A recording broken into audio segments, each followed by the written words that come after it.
for the offer. So I always, at this stage, I kind of liken this to preparing your buyer for battle, because that's kind of what we're up against right now.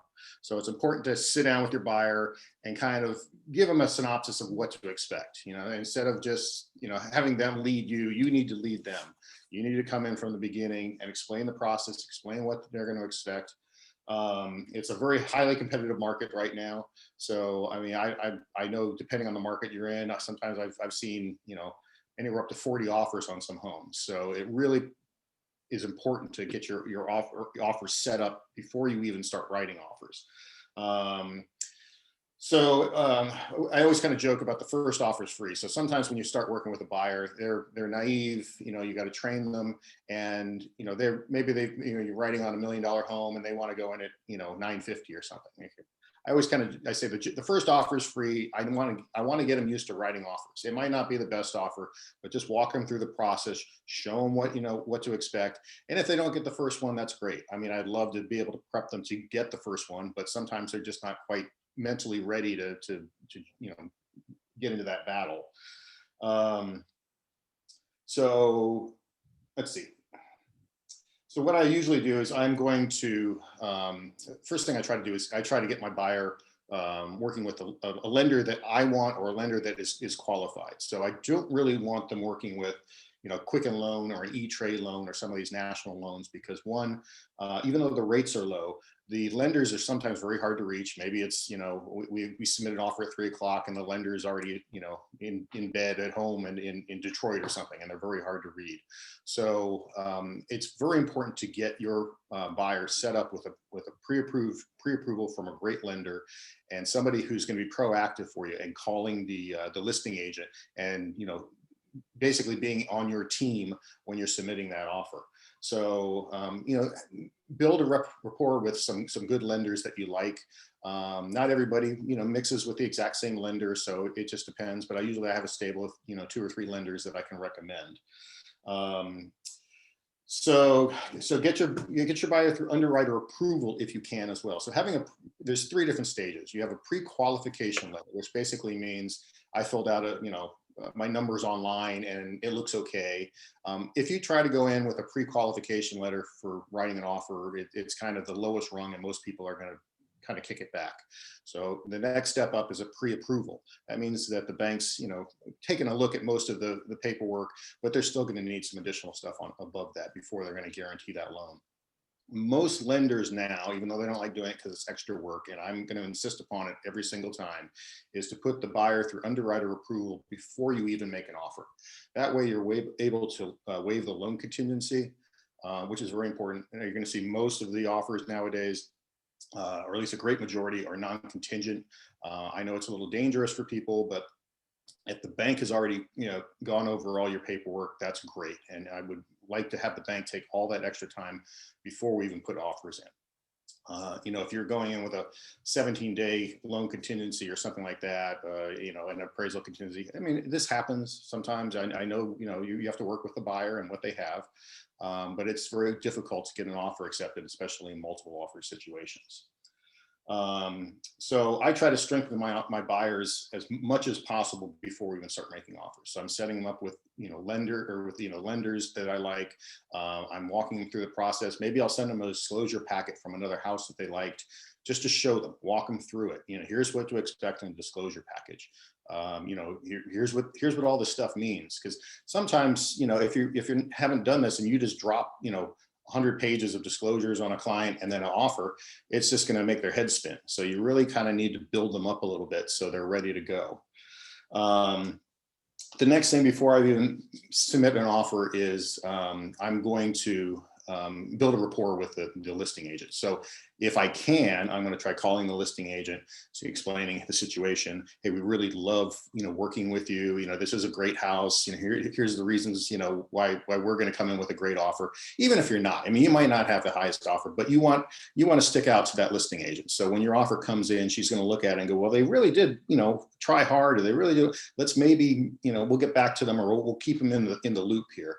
So that's important. So don't just send an offer blank and, maybe send a text. And I mean, sometimes that's the only way you can do it, but don't just send a text and just say, hey, here's my offer. We'll get into disclosures IO and how things are sent in a little later, but things have changed quite a bit in the last few years, obviously.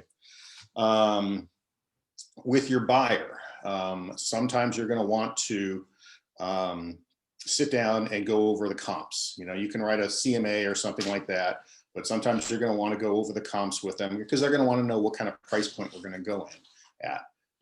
Here where I am in the East Bay, we have offers where the house will be listed at $995, but ultimately is going to sell for 1.4. So I sit down with the buyers and find all the comps, find out what the actual market price is, not what the starting price is. Starting price is kind of irrelevant. I had a lot of buyers say, well, I don't want to go over the list price by more than 100,000 or whatever. All of that's kind of doesn't really mean anything in this day and age. What it really means is what this actual selling price is going to be.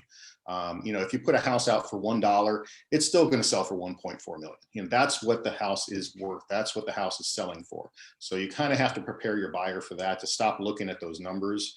When I have a buyer who's approved to 1.4 and they keep looking at houses at 1.395, I have to scale them back and say, those homes are going to go above. So you can look at them and they're pretty, but you're never going to get them. And that happens at 800,000. It happens at every price point, at least where I'm at. So it's very important to sit down with your buyer and prep them for what to expect on these. So let me just go through here. Okay, so now we're talking about making an offer here. So let's go through. We'll just go over this quickly. So the buyer makes the offer. The seller responds in one of three ways. They counter the offer and there's some negotiation and goes back. We don't have a lot of counters now. So I always tell my buyers not to expect counters. Some people say, well, I'll just go in low and they can counter me up. That works sometimes, but I wouldn't expect it, especially if it's a house that they really want. Then I'd always recommend going up with highest and best. And just maxing out where you at, especially in multiple offer situations, because there's so much chaff and it's hard to kind of separate yourself if you're coming in, 20 out of 30 kind of thing. Obviously, if the seller accepts the offer and then you get in contract, that's the best thing there. Rejects the offer. So that's also something that you want to prep your buyer for. Rejection and what that happens. How's that emotionally affect the buyer? In the beginning, I see buyers and they go in, and the very first thing they do is they start figuring out, okay, that's where my daughter's room is going to go. And we're going to put paint color in this one. And we're going to do this. And they spend all this time there on the first house. By the time they've got to the fifth house, they walk in, they look around and go, okay, let's throw an offer in. Because they know that, they don't get emotionally attached to those homes quite as much as they do in the beginning. Let's see. So we kind of went a little over how to prepare the offer, how to set your buyer up, how to get them organized. So little checklist here. So we talked about the pre-approval or, underwriter approval if you can. Comparative market analysis. You don't have to get that fancy, but do go over the comps and try to give your buyer an idea of, what price point you're recommending and why you're recommending that. A lot of times the buyers are going to come in and say, look, this is the price I want to go in at. And so you're kind of negotiating with your buyer right from the get-go. I always tell my buyers, I'm not here to spend your money. You're the one who has to pay the mortgage, and I get that. But I'm also going to recommend that you come in at this price point if you wish to, win this house. Review tax records. That's just part of the CMA, basically, to find out about pricing and things like that. Ensure that the property is still available on the MLS. I'm hoping that you're going to check that the property is available before you write an offer on it. Most of the time, and we'll get into this, we're dealing with disclosures IO now in this day and age and setting offer date. Sometimes we're going to have offers as they come. Sometimes we're going to have offer dates, and we'll talk about the different strategies based on that. Okay, when we're writing the offer. Well, let's go back one. Let's talk about disclosures IO now, since that's one of the major ones now. So when you're writing an offer, you're going to go over the all the disclosures with your client. So make sure that they understand what's going on. I do little Zoom, not Zoom, but it's different presentation. So I sit there and read the disclosures. I'll go over every, Loom, excuse me, Loom. Try Loom if you haven't tried it yet. So you can go and do a video and send it to your client, and you can outline certain issues and say, okay, this is, what a section 1 item means. This is what a section 2 item means. This is what's on disclosures. And then they can review that at their own pace. So sometimes that works very well. You can also, do a Zoom call and sit down and go over every single item if they want, because they're going to have a lot of questions about, the house, what this means. It has $10,000 of pest damage. What does that mean? And in this day and age, it's a seller's market, so there's not going to be a lot of repairs.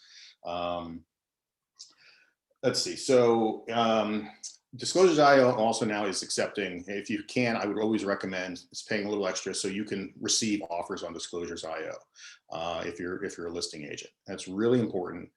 It makes things a lot easier because you can outline everything. I will tell you, you can sit there a million times and say, please submit every offer over Disclosures.io, and you're going to get a bunch of people sending them by email, which is fine. But I would prefer to have everything in one spot. You can also share that with your client so they can see when the offers come in and they can get excited as well. So when you're writing an offer, I usually go to Disclosures.io, we review everything, and then I'm going to specifically download the cover page. Is usually a main cover page that outlines all of the different disclosures that are on there.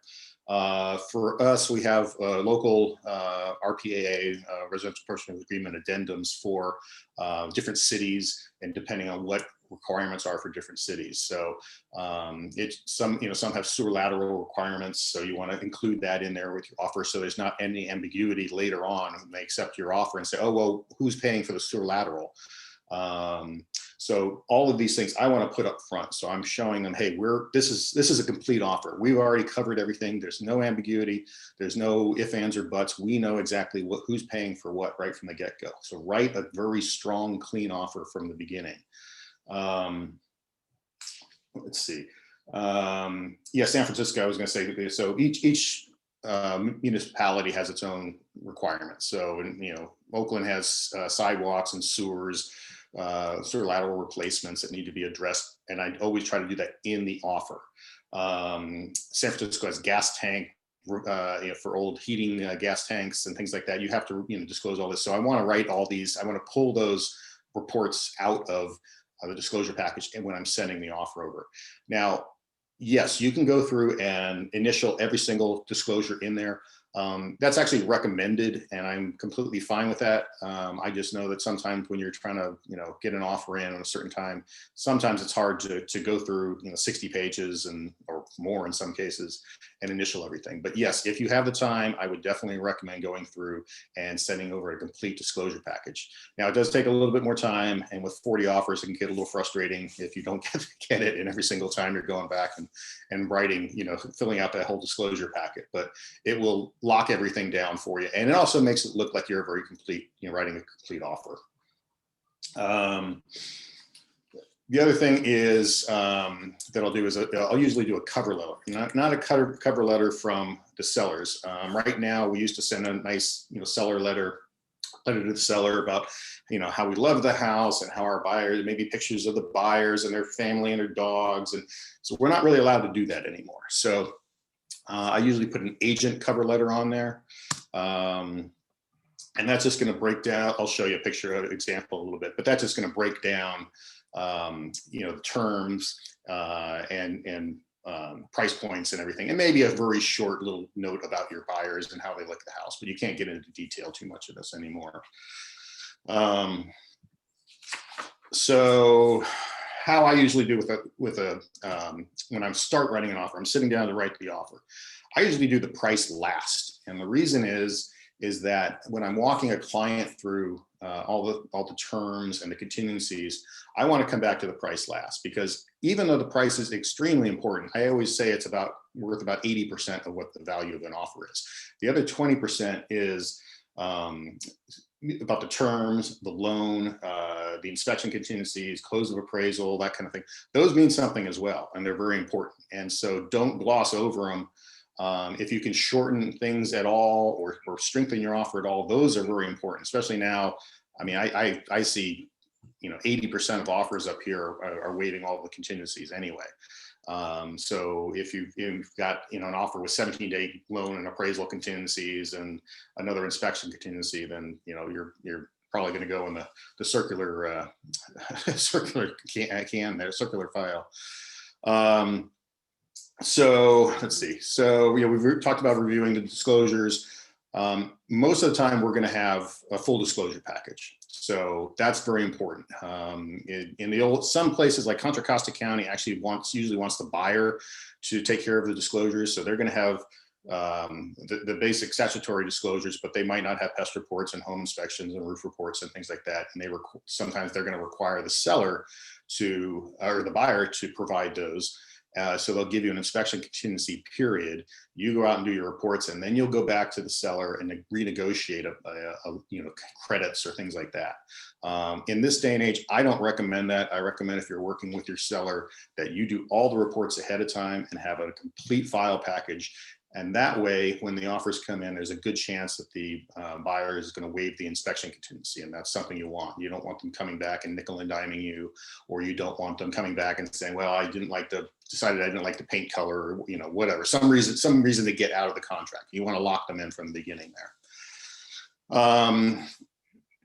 So conveyances, consider what time the home will occupy. So these are kind of minor things as far as I'm concerned, but we'll go over a few of these things. Earnest money. So usually it's going to be, I always put 3% down. So 3% earnest money. We typically wire the money now. We have 3 days to wire the money into escrow. In the old days, I remember getting a check. I would get a check for $45,000, and I personally take the check over to escrow. You can still do that. You can. I don't think you guys want to be walking around with a $45,000 check in your pocket in case you lose it. So I always recommend wiring the money if at all possible. Do spend some time explaining the concerns with wire fraud with your seller or with your buyers and sellers as well, because these things still do happen. And I've known people to lose quite a bit of money, because there was a space or an extra vowel in between the name. And so the email. So somebody fakes an email and sends it out and says, please send your earnest money in. So double check with that, have a little talk with them about that as well. So I want to go down the different terms and what we'd be worried about. So let me see if I can go back. I did have let's see here. Let me go back. Sorry, I'm just going to need to go and are we? Okay, so I'm going to go over this real quick. There we go. New share. Sorry, I haven't figured this all out yet. There we go. So I'm going to go over the residential purchase agreement very quickly here, if it'll let me. There we go. Okay, so date prepared, offer from buyer number one here, your address, parcel number, purchase price. So again, I usually come back to this, and a lot of this has to do with me not wanting to put a lot of pressure on the buyer from the get-go. I'd rather kind of walk them through the rest of it and then get back to why I'm recommending a certain purchase price. So so we fill in here what the seller's brokerage firm is, seller's number, those type of things. Initial deposit. So this is the earnest money. So this is where I'm usually going to put 3%. And then usually, we can do cash, personal check, but usually, yes, I'm going to have the money wired. Once I open up escrow will send a wiring instructions and a secure email to the buyer. Increased deposit. So this would mean if maybe you put 1% down, and then you're saying, well, I'm going to put the other 2% down once we get into contract.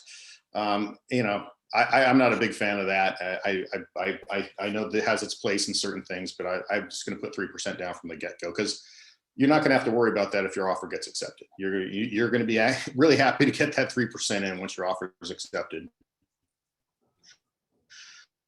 The first loan, so this is what the actual loan amount is. So whatever the down payment is, if you're putting 20% down, $1 million home, you're going to have an $800,000 loan.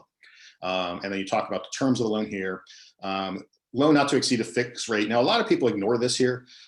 This is kind of critical as well. So let's say you're a seller, and somebody puts in that they have a rate that's not going to exceed 3.1% or something like that. So if their first loan has some issues or something, and then they can qualify for a loan, but it's going to be at 3.5%. they could back out. They could say, look, I can't get a loan at 3.1. I can only get a 3.5. So that gives me a way to back out. So sometimes I want this number to be quite a bit higher than the current APR, just to give me a little leeway for my seller. So they don't have a reason to back out. Now, mind you, in this market, not a lot of people want to back out, but it does happen. It does happen.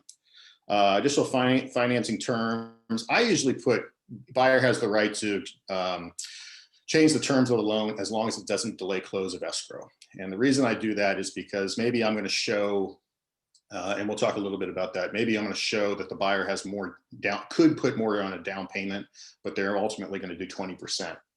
And so we'll talk a little bit about that kind of pricing strategy as well. And the balance of purchase price is going to be the balance of the down payment and the total purchase price cleared out. Let's see here.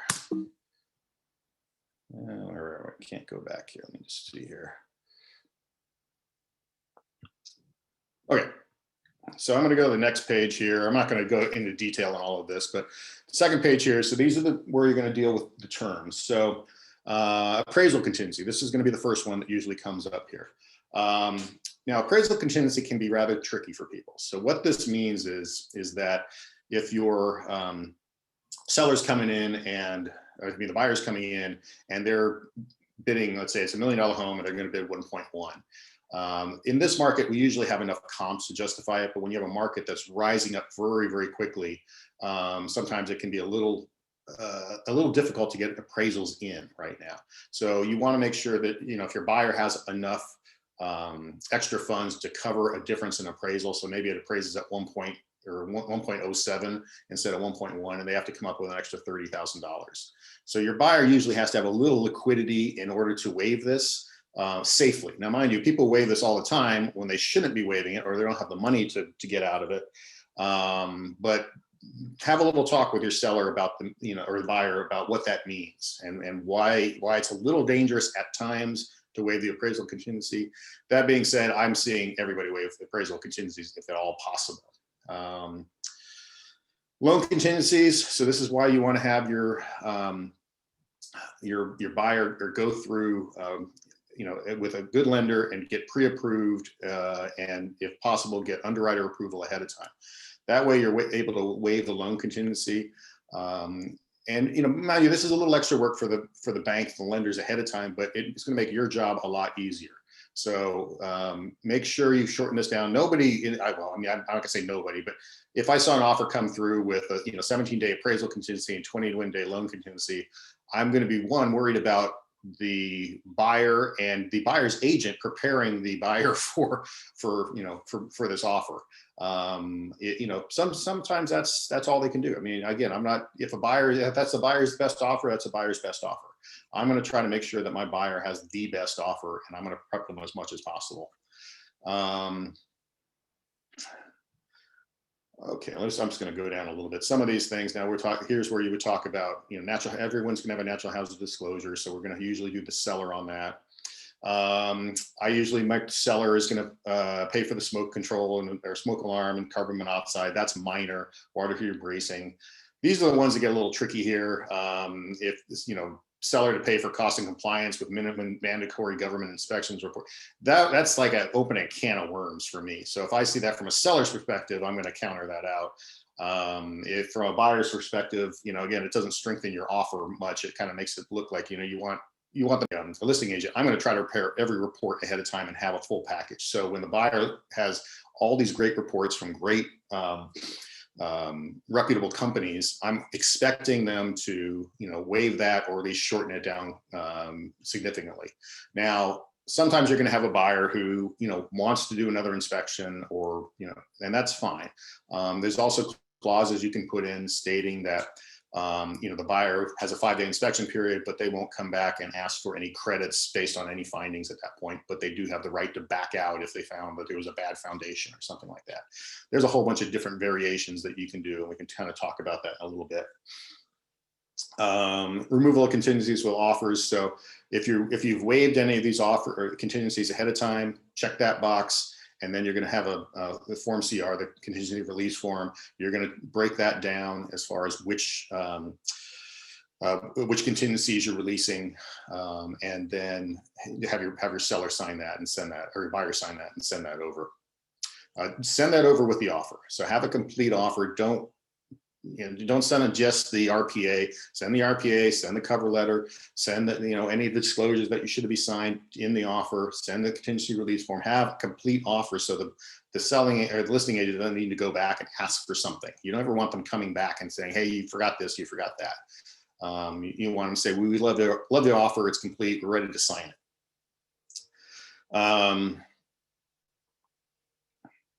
Let's go down. Liquidated damages. Okay, so the last thing we're going to talk about, expiration of offer. Sometimes maybe you're doing a preemptive or something, and you're going to say, "Hey, we want till 5 o'clock this afternoon to get a response." You're going to put a little pressure on the listing agent and the seller to get a response back. These are fine. You just don't want to put something that's too tight to offend the seller. Sometimes I've seen some, and like they send one at noon and they say, "Hey, we need an answer by 5 o'clock." If it's a great offer, that's fine. But if it's a kind of a mediocre offer, I'm going to just say, I want to wait and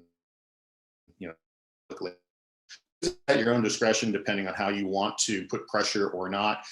If I'm in multiple offer situations, I'm not going to put a shorter time on there. I'm usually just going to say, take the time you need. We really want this house.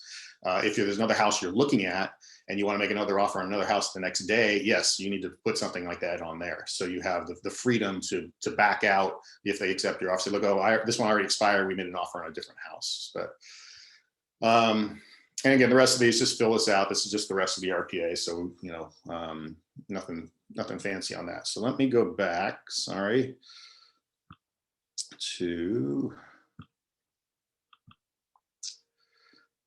there we go. I'm gonna go back to this.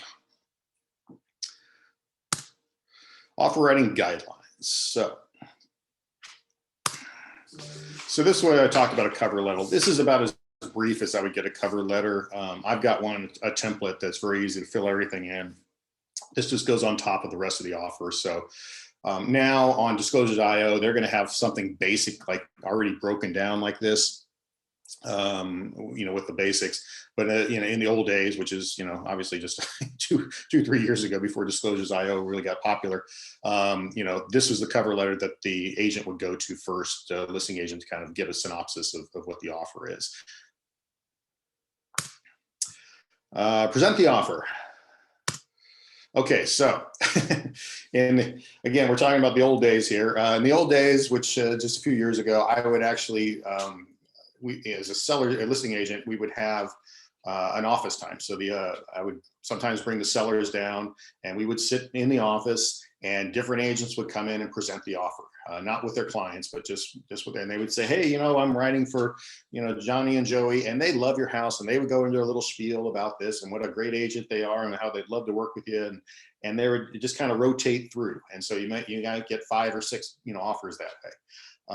Nowadays, it's a little different story. Now, a lot of it's electronic, a lot of it's over email, a lot of it's over Disclosures.io. So sometimes it's a little hard to step, to stand out a little bit. Some people do videos, some people do, different presentations. As long as you're staying within the CAR guidelines, that's fine. Try to do everything you can. I've had people send offers over with, on red paper, which I don't like. I mean, it's kind of a silly idea, but they wanted to, get my attention about what the offer was. So I just say to send the best, strongest offer from the get-go. That's going to get the attention, but do try to keep in touch with the agent as much as possible.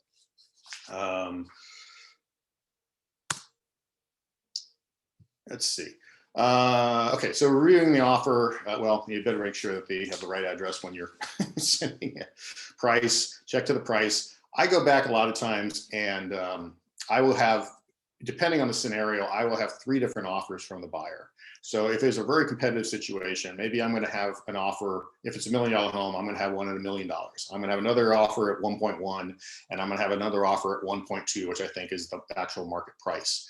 A lot of this has to do with not knowing how many offers are going to come in. If they set an offer date at 2 o'clock, a lot of those offers are going to come in at 2:55. So 1:30, there's, one offer or something. And at 2 o'clock, suddenly there's 20 offers on board. So I tend to send my offer in late. I want to know exactly how many offers I'm up against. It is a little hard right now. And a lot of times the agents aren't going to, take your phone call at 2:50 or 1:55 to tell you how many offers are in. But if I know there's only one offer in, I'm going to send the low offer. If I know there's 5 offers in, I'm going to send the mid offer. And if I know it's 20 offers, I'm going to send the Hail Mary offer in. And so I just have a different cover sheet. It's just the first page of the RPA ready to go, depending on which offer we want to go in at. Make sure you get obviously the okay from your seller as far as which one you're sending in, but just a little trick there that I like using. Earnest money, we've talked about that. Time for acceptance, pre-approval, loan approval, financing, closing date. All of these things we've talked about. I'll go a little bit into closing date because I kind of glossed over that. Closing date is how quickly you can close. Some lenders can still close in 21 days. If you're doing cash or you're doing hard money, 10 days is fine. If you're doing typical like jumbo conventional loans, you're probably looking closer to 25 or 35 days, depending on the lender. And that's why that's good to shorten it up as much as possible. So I'm not going to talk badly about certain banks, but there's certain banks that will tell you, hey, we can close, but it's going to take 35 days. And so you're already kind of putting yourself at a disadvantage because you're going to have another person that's going to close in 21 days. And you're saying, well, I've got the exact same amount of money and I'm going to close in 35 days. Can't you just wait a little bit? Just that little amount of days is a huge difference when you're comparing all these offers. So try to shorten it down as much as possible. Try to work with your lender as much as possible. Try to have a great open communication with them and see what they realistically can do. Usually when listing agents are getting an offer, the very first thing they're doing is not calling the buyer's agent, they're calling the lender and saying, how legit is this? And because some buyers or buyer's agents will say, hey, we're going to close in 25 days. And then the listing agent calls the banker and they say, no, we can't close until 35 days. So that, make sure you get your ducks in a row for that. Let's see. So presenting the offer. So now we're talking about price, repairs, buyer's motivation. We can't really get into buyer's motivation a whole lot now because of the new rule. We can't sit there and say, hey, we love this house. Here's the pictures and all of this, but you can, tell your seller that, or tell this, listing agent that you really, really want this house. And that's what everybody else is unfortunately telling them right now.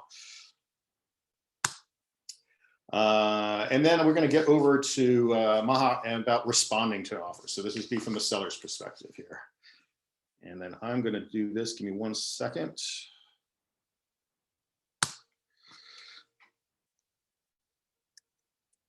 Hold on. Let me pass this over to Maha.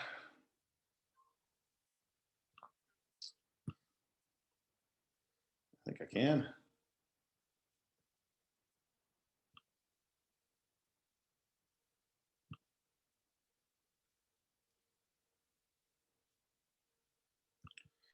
Okay, let's do that. Stop share. Sorry about this. We're working through this together here.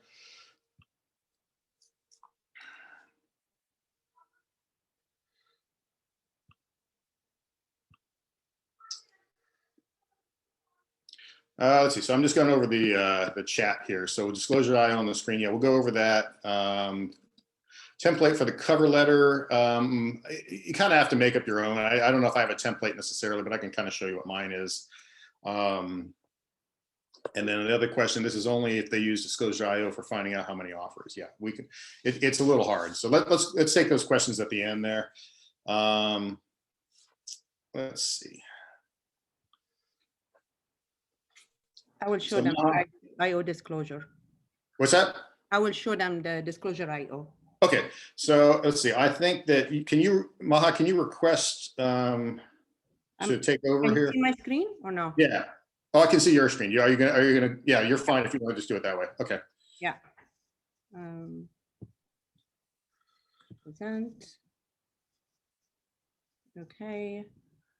So I'm gonna back up here a little bit because now I am representing the seller.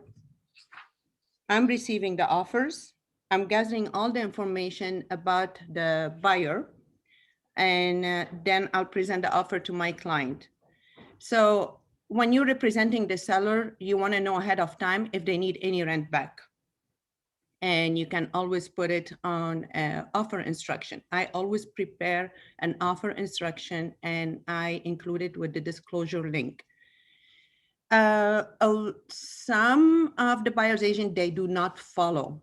So that makes it hard, but also that shows me how good they're gonna be if gonna accept them. So always read the offer instruction. And like Bruce said, a lot of time we tell them, put it into disclosure, I owe the offer, and I still get an email with all the disclosure and it jams my, my email. So always follow the instruction. Very good practice is to keep in touch with the seller agent, because you want to know right now in this market, there's tons of preemptive offers. More than one occasion, I'm scheduling with a buyer to show them a property and I get a cancellation from Calendly that they accepted an offer. So always be on top of it with the seller agent and see what's going on. Will they accept a preemptive offer or not? Now, as a buyer's agent, if you are thinking of a preemptive offer, really cannot be with contingency, and it cannot be 20,000 over. So don't put your cards on the table and when you know you're not really a competitive. As comps as well, when I am representing the seller, I'm not basing the price or the expected sale price on the closed sales. Right now, we're a very active market. So I would check any pending around the seller home, and I ask them, how many offers did you get and how high did you go? Let's say maybe 40%, they tell you all the information. Now, as a buyer's agent, you really have to do that, because a lot of buyers, they think from Zillow, they can get the estimate or Redfin, and this is completely no right now. So when I'm representing a buyer and I'm like, okay, I'm not a beginner in that, but I'm gonna check how many buyers went on those two homes that got pending, and this is your competition. So if they got 26 offers, guess what? There's 25 buyers are still on the market for the same area. So from that, you can also estimate how much would be a right offer price. This is little things to help you as a buyer's agent. When I look at someone that's coming 2,000 over asking price, when I know I'm expected at least 100 over, if I get 80, I'm okay. It is what it is. That's, you know, I try to squeeze a little bit as a seller agent, and hey, can you come up a little bit more or not? Gathering information about the buyer, again, it's a very good practice. Keep in touch with the seller agent. Tell them where, you know, your buyers are first time owner, they're renting in the same area, whatever, or they're relocating. It's good to keep that report. Some listing agent, they don't answer the phone. I do answer my phone if I'm not on Zoom, basically. Any information will help you which direction to go. And now presenting the offer to my seller and responding to, we're gonna get to that later. So I check every offer I get. I ask everybody to go through disclosure IO for the offers, because the disclosure, when you enter your offer on the disclosure IO, you have to type the price, the purchase price, you have to type the contingency, you have to type the amount of the deposit. So it makes it so clear for me. As a seller agent, I don't depend on that, because a lot of times they say it's non-contingent and they would have like a 10 days appraisal. So my role is to check everything that it really applies. So what I do, I just print it out, print the offer out, and then I look at what they've entered and make sure there is nothing there. Address, a lot of time you enter an address of a property that has a number. It does not reflect the number. if it's a condo, does not reflect the number in the address. So when you prepare an offer for a condo, make sure the number of the condo is there. I've seen that more than one occasion. I don't know why.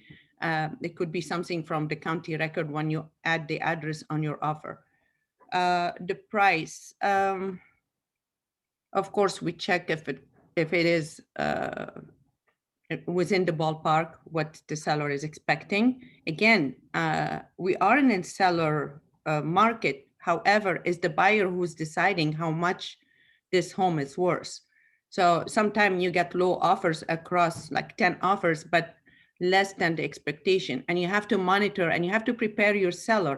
So my seller, I prepared him and I said, hey, the interest rate went higher. That means there's less buyers. They're not going to be approved for that much anymore. 1 week with the rates going high, it would eliminate some buyers for that amount of purchase price. Stock market is down. Some buyers, they're waiting for the stock, for their stock to use it into down payment. So always be in contact with the seller. We always put a deadline. And if I put a deadline at 1 o'clock, I tell my seller, hey, I'm going to call you at 4 o'clock because I am in meetings. Even though if I'm not in a meeting, right away from 11, hey, did we get any offer?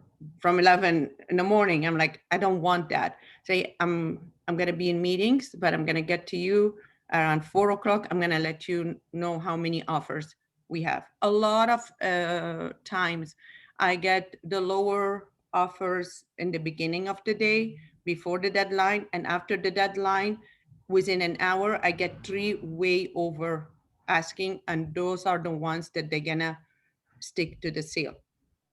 So give yourself time because we are dealing with seller's emotion.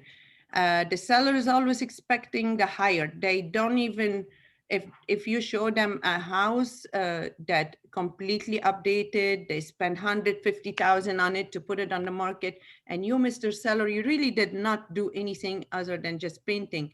He's still expecting higher than the last one.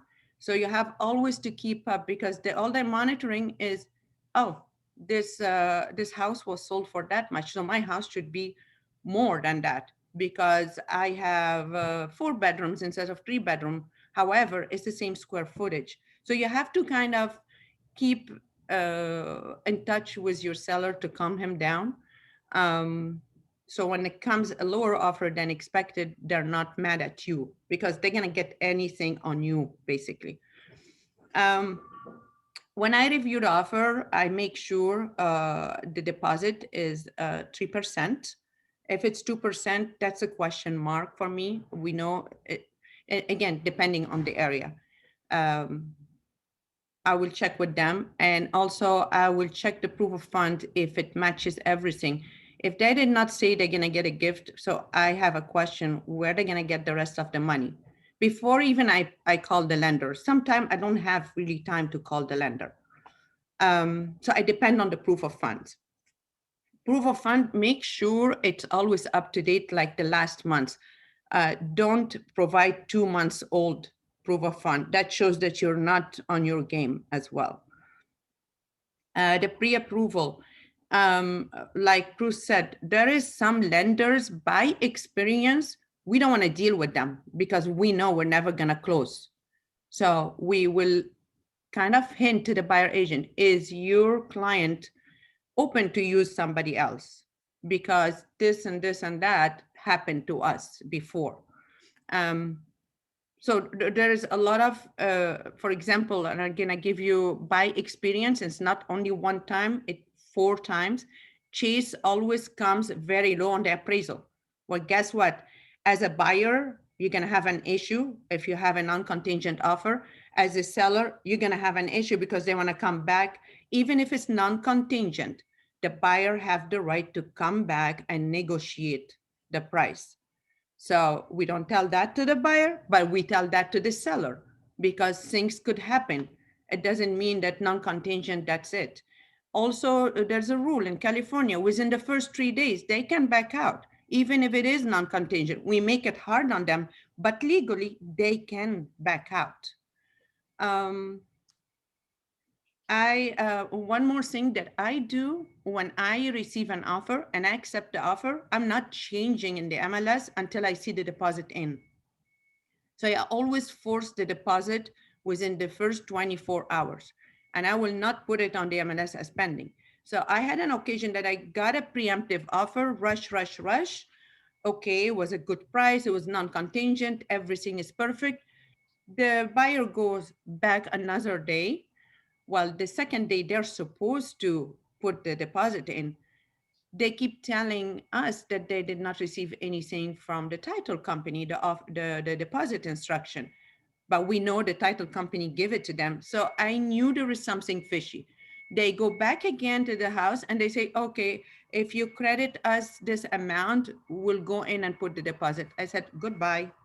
So that's another thing. When you accept the offer, do not put it pending on your MLS. Because if I had put pending because I just accepted and ratified an offer, it doesn't mean it's gonna close if they did not put the deposit as a good faith. So luckily I did not, and we continue with our deadline, and we had 8 offers and we beat their price too. So you be careful with the preemptive offer. And sometimes they're open to preemptive offer, and sometimes the seller comes, no, I've been suffering when I got my home. I want everybody have a chance and go through the deadline. So you have to listen to the seller and follow up with that. Another thing, everybody asks how many offers, how many offers. Right now, if I have a deadline at 2 o'clock, and it's 12 o'clock and I did not receive any offers. If I say I did not receive any offers, the buyer's agent is going to come low on the price and is going to put contingency. They're going to think, oh, there's no offers on this house. Or they're not going to put an offer. Some buyer want to put an offer on a house that everybody's fighting on it. And some people, they're turned off from too many offers.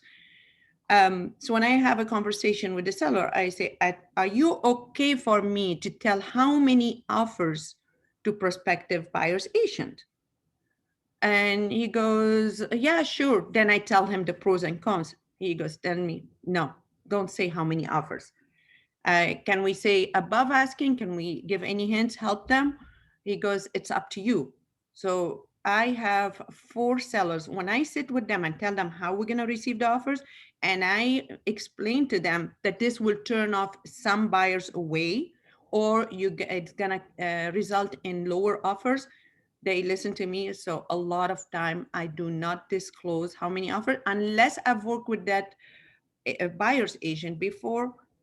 It's to my discretion. Again, I take a permission from the seller. Hey, I've worked with that person before, and it's okay, I believe, to tell how many. Another thing, as a seller agent, sometimes you get only 2 offers and you're expecting 10. Well, the buyer is going to be more picky and is going to say, hey, there's something wrong with the house. But who knows what happened? It is what it is. Your job as a seller agent is to maximize um, the return on their sale. Do I do counter offer with price? If I have 10 offers and I have 3 of them very close together, yes, I will go and counter with the price. But now the issue is, if they all come back with the same price, who would you choose? So I don't like to do this. So I always say, I always make a call and say, hey, can you go a little bit high? And they ask me how high. I'm like, use your, use your imagination. I mean, go a little bit high. You're this close. You're not that far. Some of them, no, we're gonna stay as we are, and then we want to counter. I'm like, the seller doesn't want to really counter other than the best price you can go in.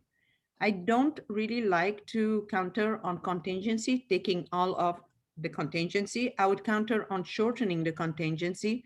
And this has some legality. What I've heard before, you're forcing them to go non-contingent, and then something happened later and you tell them, no, I'm going to take your deposit because you're non-contingent. So I don't go this route. They have to be comfortable as well at the buyer. And if you have somebody non-contingent and can go up on the price, then you want for your seller. So prepare all this conversation with your buyer so when comes time, they know why they lost. A lot of buyers, they still don't listen to you. They think their friend who bought 3 months ago, he won the offer this way. Well, it's really so fast right now. It's on a fast pace that you have to check what happened in the last 2 weeks in this area. Some areas are going a little bit down on the pricing now. They're not that crazy because of the amount. If you're in the 2 million, if you're the high 1.5, we don't have so many offers like before because of the interest rate that affected everyone. Pre-approval, I would check the lender. Basically, Chase comes with very low appraisal. Citibank takes a month and a half. They don't even look at the file. So you are completely delayed. So you're going to look so bad in front of your buyer or the seller. So make sure, even if I've used the same loan officer over and over, this is the direction of the bank. And I have raised hell and I've went way escalation way higher. It's still the same. We are nobody. They were having so much refinance and they were busy making money, but they did not have the manpower behind it to fulfill all the offers.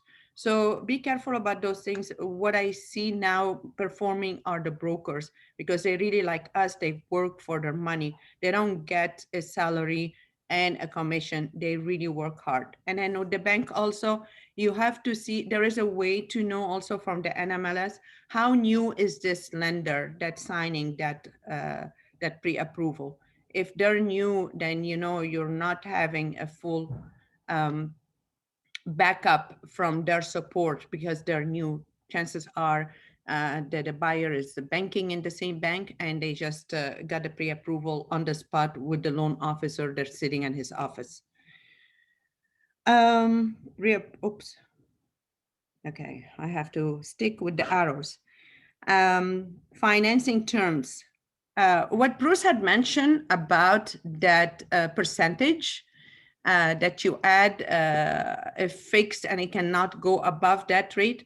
If you have a non-contingent offer and you fill this, there is a contingent right now. Turn it into a contingent offer. And very, very important, you explain to seller, it is non-contingent, 3 of them, but this one also can give them a way, legally, a way back and they will get their deposit. So you have to educate your seller. And if that's the best offer you've got, you have to work with it unless you want to put it on the market again and wait. One more thing I had from my seller, well, that's not what I expect. How about we cancel the deadline and we reject and we wait more?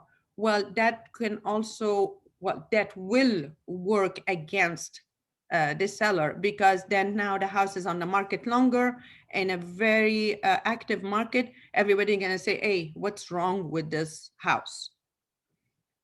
Pre-listing, unfortunately, I had a pre-listing at a 6 home and they kept pushing pre-listing. There's 6 new construction. If you have a home being completely remodeled, do not pre-list it because the days on the market, it will stay in Zillow. Even there's a lot of glitches going on after the merge that it will not reset the days on the market even if you take it off for 30 days. So be careful from pre-listing when you cannot get offers, and we cannot say, okay, we've done a major remodel in this house, but we're waiting for the permits. Wait until very close to the permits and then list it. You pre-list it, you're just getting less and less for the listing. Financing term, we passed it. Closing date. So as a listing agent, sometime I want the rent back. My client, maybe they're moving to another area, they're looking in another home, so I need the rent back. I put an offer on a house in Ceremon. They requested 3 months rent back because they didn't want to take the kids off the school. They wanted to move out in June. That house had like 20 offers and my client could have done it. My client is renting month to month. No, I want to move. And now he would pay much more for the same house and he's regretting that he did not agree to the rent back. And even the seller was going to pay them whatever it cost them. Another thing we can see there is with the offers is when the seller wants to stay in the house.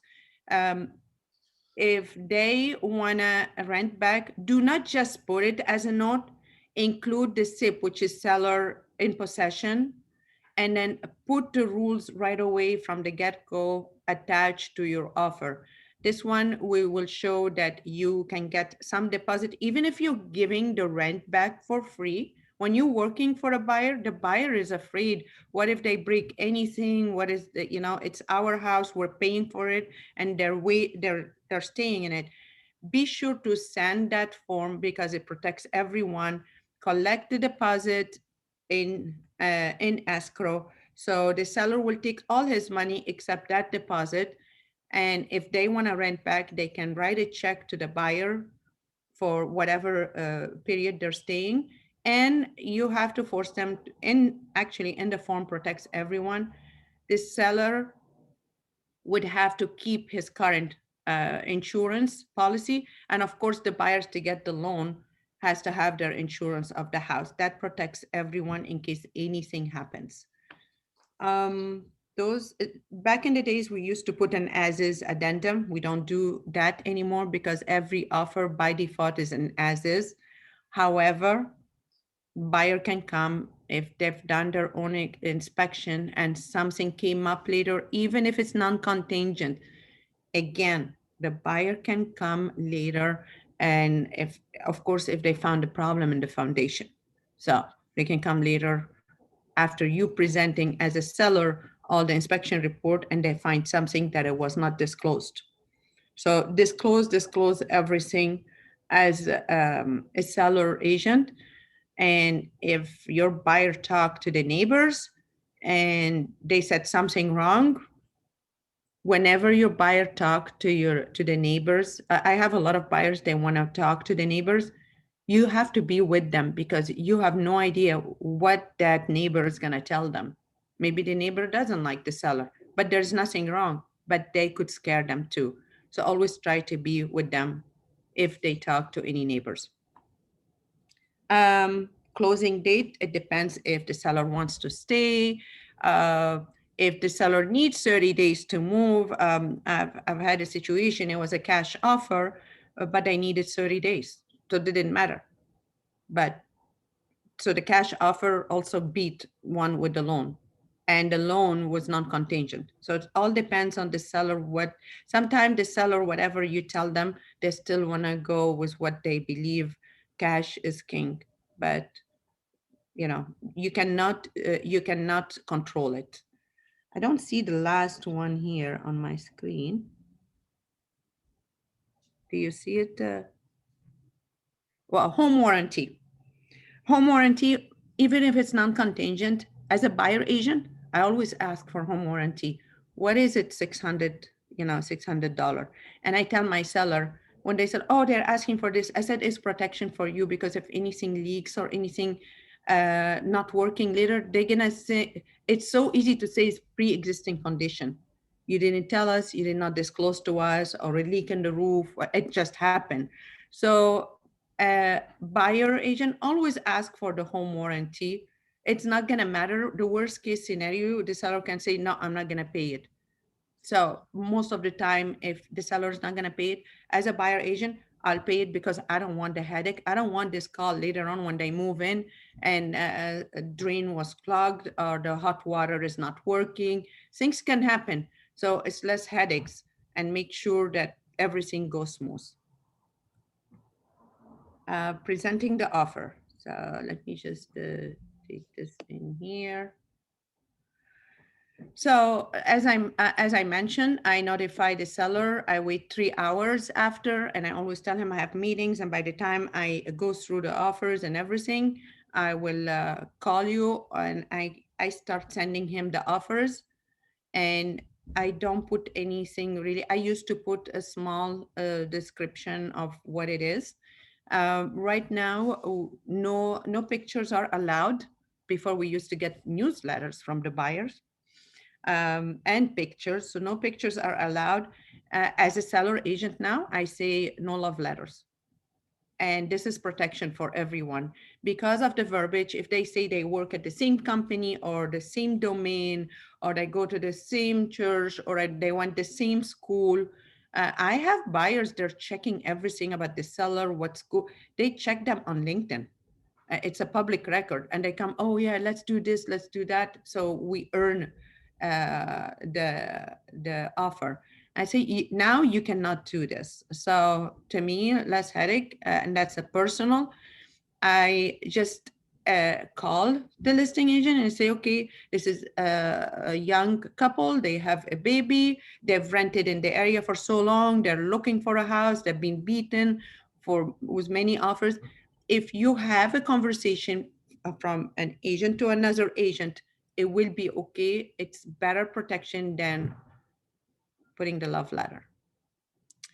Update the CMA. If I have the deadline of offers after 1 week or 10 days, I'm always on top. Whatever it closed yesterday, it means they had an offer a month ago. So my CMA to seller or buyer is really depending. So I always grinding, I'm always calling, hey, you're pending. How many offers? You know,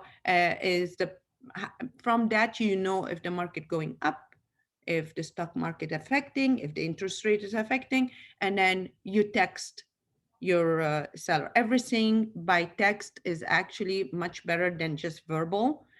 To me, is when I work with a seller or a buyer and say, hey, you're gonna get a lot of text from me because I might be attending a training or giving a training, but I can answer a question right away. So I get them used to that from the beginning.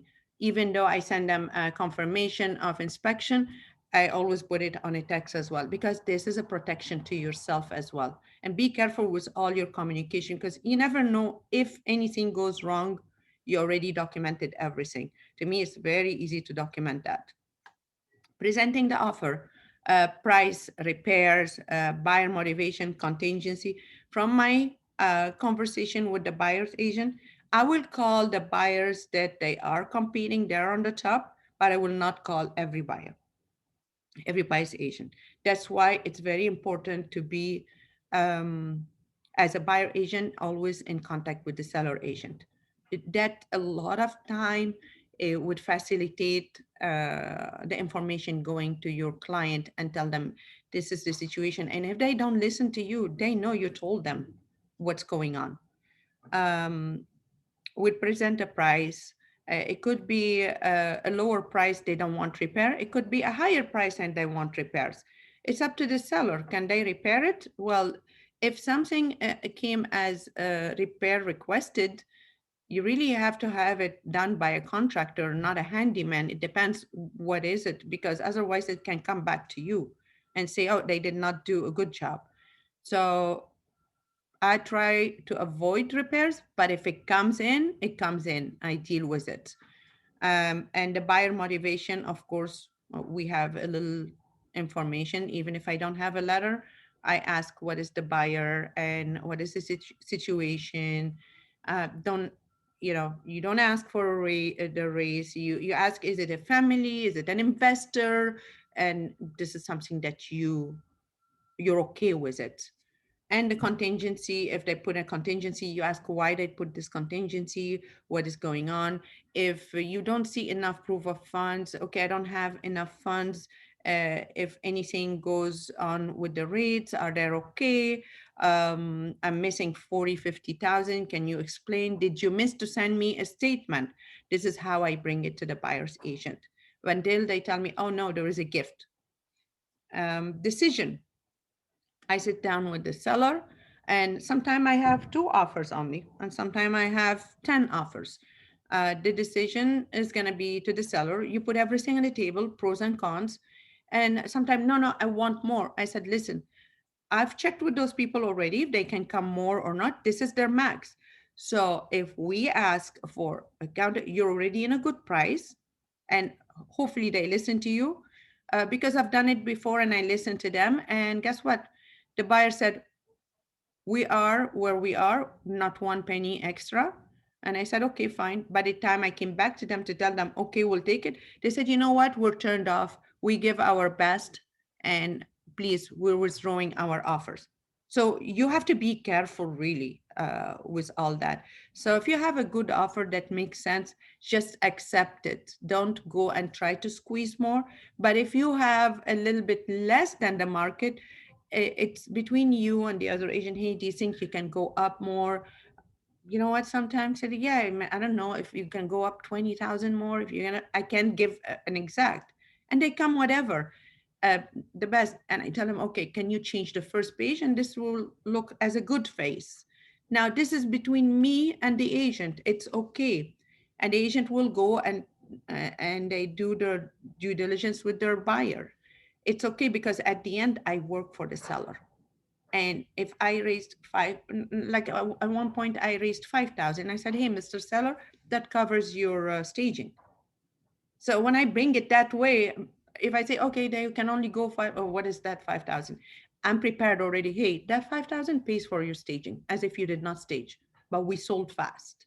So it's your communication, and you get that as you go in the business as well. Okay, responding to the offer.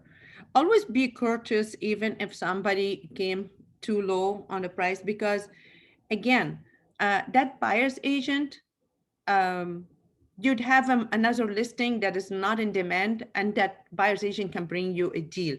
So never deal with the other agent as your enemy or their competitors. I tell you, I've won a lot of offers by being very courteous. So what? I'm the listing agent. People, they say, oh, can you help me? I help as much as I can because I know how hard they work with their buyer. And then the market will switch later on, and we have tons of listings or REOs, and the buyers are going to become a buyer's market. So one day you're on that side, another day you're the other side. So always be courteous, always be nice with everyone. As a matter of fact, every year around the holidays, I look up all the agents that have worked with them, and I send them holiday card. Thank you for doing business with you this year. Looking forward for another year of business. And I send them a little gift card. It's thoughtful.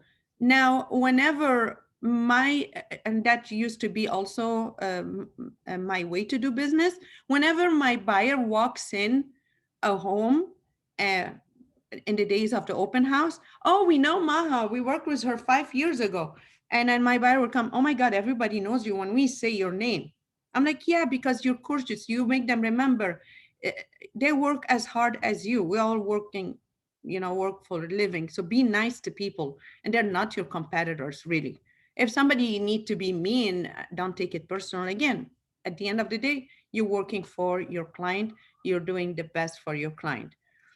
And one other thing I wanted to also approach in this conversation, as a listing agent, I got a lot of buyers calling me from Zillow, and they tell me, hey, I don't have an agent, can you represent me? I say, I'm sorry, my duty is more for the seller, but I'd be happy to refer you to someone else. Once I say that, I find out there is an agent calling me. So there's a lot of buyers are trying to come from the back door, and to me it is not right. I'll be so pissed at my buyer if he's doing this and I'm helping them. So I don't open the door for double ending. It's the biggest lawsuit anyway. When you double end, it's better to refer it out, and you might just get a referral after that. And I think that is okay, legal, and you are protected. You did not really represent both of them. So that's one thing I wanted to approach. I know some realtors, we used to see a lot of double ending, especially of the market. It comes just for comps. You see 0 days on the market and it's double ended. I never really do that. I never really like that, because I think it's that kind of fixing the price at this point. But it happens again. Never say never, right? So responding to the offer, I will wait until I wait to change into pending until I get the deposit in the bank, in the title company. In the meantime, I always ask for 2 days for responding to the offer. In those 2 days, I probably have a conversation with 2 of the buyers that we're going to accept an offer. By the second day, they put the deposit in. Nobody backed out, and I am covered with those 2 days. I got the deposit. Then I say, thank you for your offer. We ratified with someone else. Then I go do the pending right away. So with the timeline, I do it diligently because I don't want to be pending and somebody changed their mind and then, or they did not put the deposit, which it happened, and then I go back on the market. So I wait when the deposit is in the title. I always request within 24 hours. And if people calling me, I say, we're not yet. We're not decided yet. Seller is back and forth still on the offers. So that's when it comes to responding to the offers. So countering the offer, as I said, sometimes you counter and you have good offers, you're gonna lose those buyers because they're so irritated and so drained from the market. They keep putting offers all the time. Negotiating. I negotiate if I see a room of negotiation. Also, one more thing, you need to know how is the area is going on. I had a buyer looking in El Cerrito, and I talked to Bruce, hey, your area, man, what is that? $799. And the guy is telling me they have 12 offers already. And I tell him, what's you're expecting? He goes, I'm expecting over 1 million. I'm just like, what is that? Is it a joke? 300? He goes to me, Bruce told me, no, Maha, this is the way it is. They list 700, 800, they close 1112. Okay, now I knew that's the way it is. I educated my buyer. Okay, you need to get on it. And I stayed on text and I was the last offer late on my offer because I wanted to get more information. I've changed the price before they make a decision. I kept on text with the listing agent. Listing agent, I've never worked with him. He's from the East Bay. It turned to be he's the local agent for this area. And he calls me and I saw that he's calling me to tell me, hey, thank you for your offer, whatever. And he goes and tell me, you won the offer. But my client went twice higher on the offer because they really wanted that house. Another thing, you can always tell them, hey, my client is looking to get married and they're going to do the wedding in the backyard. And I tell my buyer, hey, buyer, you're getting married. In case you meet that agent later on or the owner, this is the story. And that wins sometime as well. No letter, nothing. But it's kind of, make it work this way with communicating with the seller agent. Some seller agent will not communicate, but if they are nice and they communicate, hey, use it to leverage information for your buyers. Accepting the offer, begin the contract to close process, and rejecting the offer. Some people, they don't believe it. They ask for rejection where you have to sign rejected. There is a part on the RPA that you reject. I found maybe one time that it was rejected. And I had one case with the seller, no, cross and reject. I'm like, no, you don't do this. We'll just sign and reject. I received one time from a seller agent, the RPA is crossed on the first page and reject. I'm like, really? I mean, it is like a slap on the face. I'm like, those people also, they work so much for the money. If you are representing the seller, never do that. Be more professional. There is a place. If they insist of getting a rejection of the offer, there's a place to sign, make the seller sign and date and send it to them and thank them for all your work and wish them good luck for the next one. The same thing if I'm representing a buyer and they tell me, well, thank you so much for all the help. It did not work this time. Looking forward to work with you the next time. Always be courteous and polite and appreciating everybody work so hard for their money. Buyer agent, contact listing agent to learn more. Don't assume no means no. Yeah, anything can go wrong because if you're negotiating with 2 people and there is one is really high, but you can feel they're not for sure, they can back out. always get a backup offer. If you are not sure from the first one, you'd call the second buyer agent, say, hey, can you wait a little bit? We have maybe like 1 week and I'll tell you if you go on or not. But make them sign a backup offer. Sometimes they don't want to be locked. And sometimes I want to lock them because they're good offer and I don't have a good feel about the one that seller really wanted to accept because it's just higher money. Higher price sometimes is not the best as well. So as a seller agent, just always have a backup plan. Recap and ahas. Let me share with you the disclosure IO because I saw that on the, let me see how I'm gonna do this here.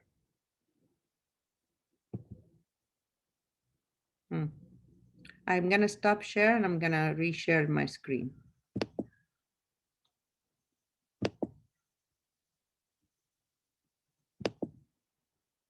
Okay, escape on this one.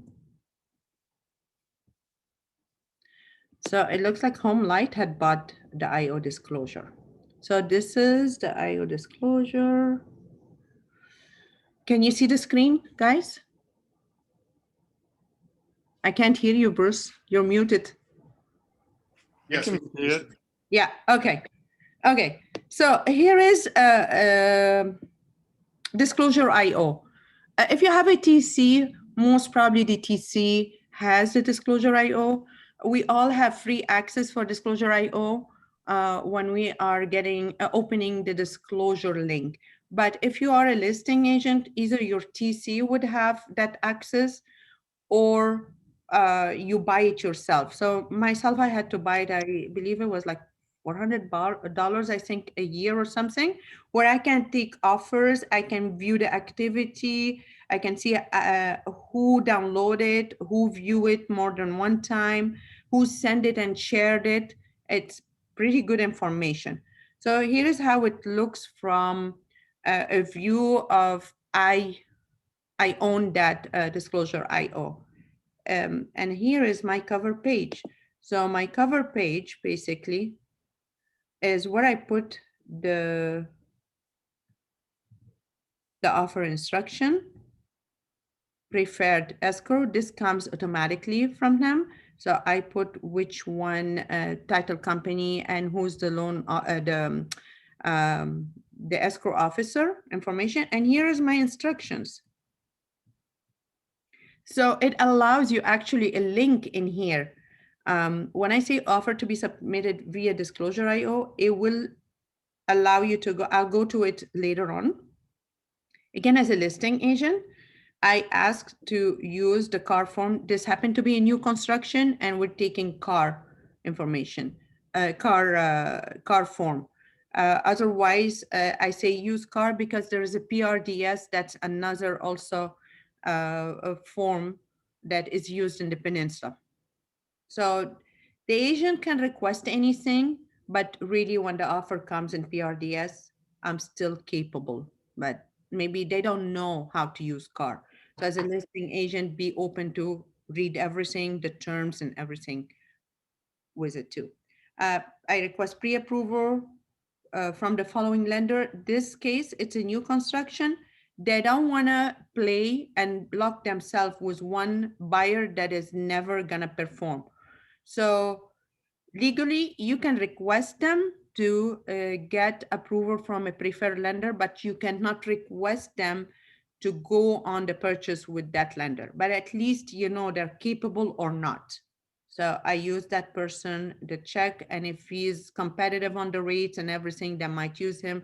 And that guy is a black or white, he's going to tell me if there is an issue with them or there is something, a grayish area. It's good, depending what you're listing. At this point, I'm listing brand new homes and there is no time. They're gonna wait, and then back out because of the loan. That's not good for me. People don't understand. Whatever you say, it's not the property. Still, they see the days on the market. Send a signed disclosure receipt with your offer. I don't request all the disclosures signed right away. And I don't send it right away unless it's accepted. I always tell them once it's accepted, I'm going to send you everything signed within the 24-hour. So it's going to go the same time as my deposit. I don't think it's fair because a lot of people use TCs, and I know you pay the TC to do all that and you're not having an offer accepted. So that's my personal way to do it. Once your offer accepted, submit all signed via disclosure. See, I tell them what to do after. Please submit proof of fund with offer, no buyer's letter to seller. I just cancel that because we don't want any lawsuits. There's a lot of suits coming from wherever right now. Offer to expire in 3 days after, 3 days plus after submitting, which is 3 days is a default on any offer as well. If somebody's pushing me within 1 day, that does not give me a leverage if I have 2. And if something happened, especially now, by the way, guys, sellers can be in the hospital with COVID. So what can you do? You're gonna miss out. And by the time, you get an answer. So if that's the case and they wanna wait and I tell them this is the situation, I would send them a counter that their offer to expire 3 days after what they've put into the offer time. So that's another way to deal with it, to fix the date, the time of the expiration on the offer. And then some information in here, whatever information in here, I put it if it doesn't have a place on the private remarks on the MLS. Please read the private remarks. You have no idea how many calls every day I get for the same information is on the private MLS. It pisses me off and I have to keep the face on, and because I'm getting the call and I'm thinking I'm gonna answer right away, I tell them the information and please refer on the MLS. It's all written there. Oh, which address do I go? It's all written on the direction. So before you call in the listing agent, because if somebody is not doing his job, I'll be afraid to deal with them if I have a multiple offer situation, because I remember that person kept calling for things that is already on the instructions or already on the MLS. So make your due diligence when you buzzer the listing agent. That's it. And then you look better. You know your stuff. Another thing good with the disclosure IO, if I have a new disclosure, anybody had the link before, it will get them notified that there is an update on the disclosure link, and it will shoot it back to their email. Even their clients, they will get an update notification. Disclosure, something is being added in the disclosure package as well. So this is it. And you just add all the documents and it would create that index for you. And it tells you how many pages and everything. And then if I go to the next one, it also dates. Okay, let me escape this one maybe. If I go here, you see the date has been updated on February 12th. This one is January 15th. So we had this before that. So you can always see there is something new, there's something old. The offers. So with the link that I had on, and I want to show you here, maybe.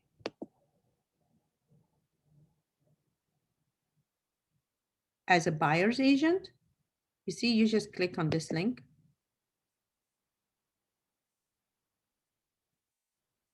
You submitted the offer, how is it done? It explained everything to you and then create it. And I think at one point it's gonna start. So this is what I get. I get presented by the buyer's name, buyer's agent, their license, everything. And it shows you how to create the offer. So it's pretty easy. So if you have a friend that have a disclosure on the disclosure link, if you have a friend agent, you can also practice. It's really easy that way. Let me see if this will show you. Okay, maybe it's showing me this because I own it. Okay. So anyway, it will take you step by step. And you can turn the offers on and off. If you want, if you prefer to get the offers in email, you just turn this on and off. So this is showing me the information because I own that version. I think it's a pro version. And also, if you happen to get offers in, you want them with disclosures IO and they happen to come in via email, you are able to manually update it onto disclosures IO, so everything is there in one place. Yeah, and as a listing agent, I get also notified by email, you've got an offer in disclosure IO. So I'm telling you, from a listing agent, it's a good thing because also you can see how many people view it, because I get activities, how many people are looking at it. Let me see if you have here one interested party, but really I have more than that because I think they have to click something. But look how many, this is me most of the time. Yeah, people, because I canceled actually the MLS, so I'm not seeing it as well. Viewers here. Yeah, so when I canceled it on the MLS, somehow it erased the old ones. And then manage pending viewers. Here's go. So somebody had received the link but did not open it yet. Oh, I have to approve him. Oops. So if I approve him, then he's gonna get the link. But most probably he went and got the link himself again or called me. So now we know there is two people. So here's what I view.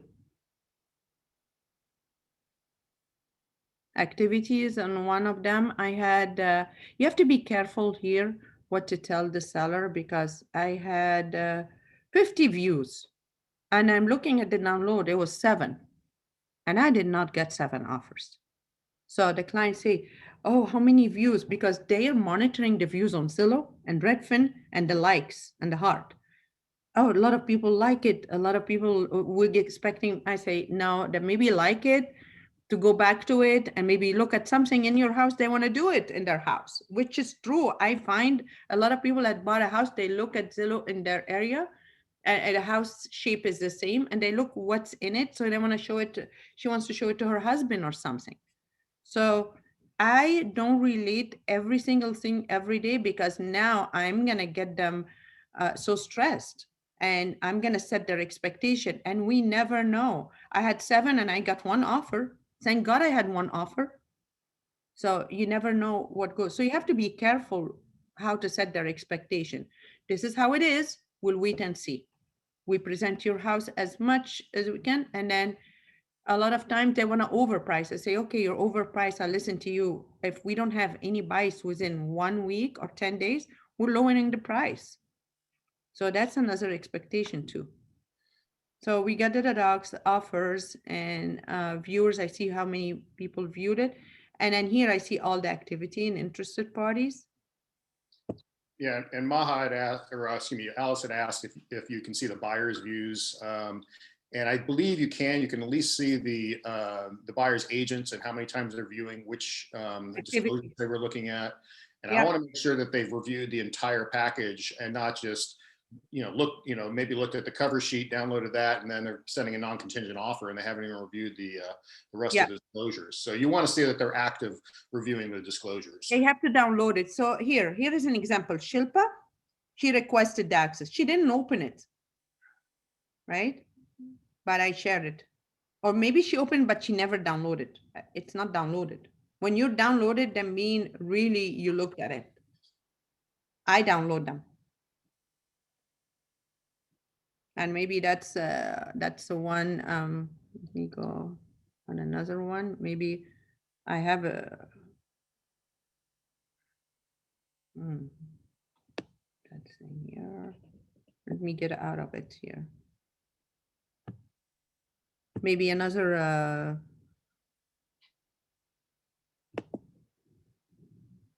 I'm trying to get to the main one.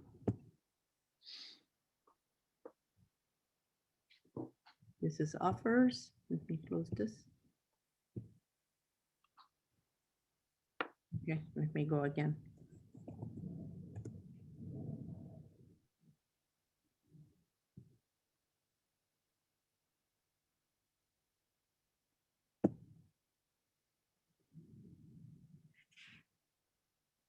For example, I think 419 and 423, we had a lot of activities, if I remember well.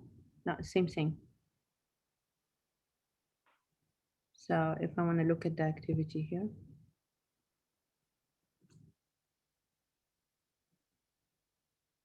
By the way, those ones are off the market. So I don't know if it's linked with the MLS. Okay, he requested here, the same guy, same agent. And we were not ready with the disclosures, by the way. We put the disclosure and 1 week later, yeah, you see, we kept removing and putting and removing because things were changing. But here are the viewers. It's me. So I send him the link, but it not even view it. This is how you know the activity is, okay, you don't even have the views from anyone, but you have the name on February 19th that he requested access and I give him access to. Okay, I will go to that. Are you seeing the slide again now? Yes. Oh, that worked fine. How was your thinking change? What ideas or mindsets were new for you? Okay, let me see if we can you access the chat box and see the questions? Yeah, let's see. Let's start with that. And if everybody had, I guess you can put hands up if everybody have any additional questions or things like that. Somebody asked about finding a template for a cover letter. I don't have one specifically, but they're easy enough to make up. You can kind of, and I can put an example up there as well, but they're nice to have in your repertoire, basically. Cover letter, it means the offer terms and everything? Exactly. Yeah. Not from the seller or not from the buyer, but just a synopsis of the offer. Okay. I have one. I can send it. Email me, guys.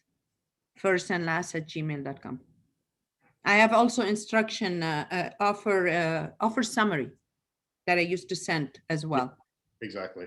Mm-hmm. Okay, we kind of went over that. Is your experience smaller mortgage broker can have difficulty getting an appraisal out, which delays the transaction for weeks, versus big banks such as Wells Fargo that can close in 21 days? My experience with smaller mortgage brokers is, is that actually they can be quicker sometimes. I mean, it depends on if you're using the right one. I've got a company up here and they always rush the appraisal. So they just pay a little extra. That's part of their deal, is that they rush that appraisal all the time.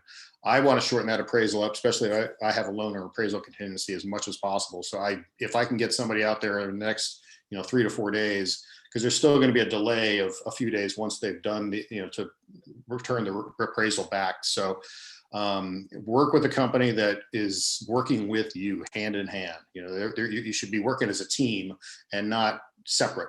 So make sure that, and Wells Fargo's fine as far as a big bank. I don't mind them. There's a lot of other banks that I'm not going to throw under the bus right now, but find 2 or 3 lenders you really like and you trust.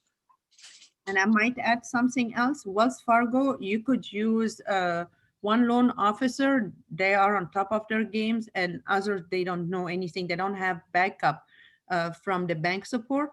But I pay attention, if you're a listing agent, how the buyer's lender performing. And I noticed that it was not a lender that I would usually go to. The lender I go to, she always mess up everything 2 times. I don't have time for this. She messed up that for my buyer. But I saw how did this lender, same thing under Wells Fargo, dealt with the buyer on my listing, and they closed in 17 days. I'm using her now because I know how she worked from the other side. Always check as well if somebody else worked with that person. It is not sometimes the bank, really. Even, for example, we know Bank of America is blacklisted. There's 1 or 2 people that make things work.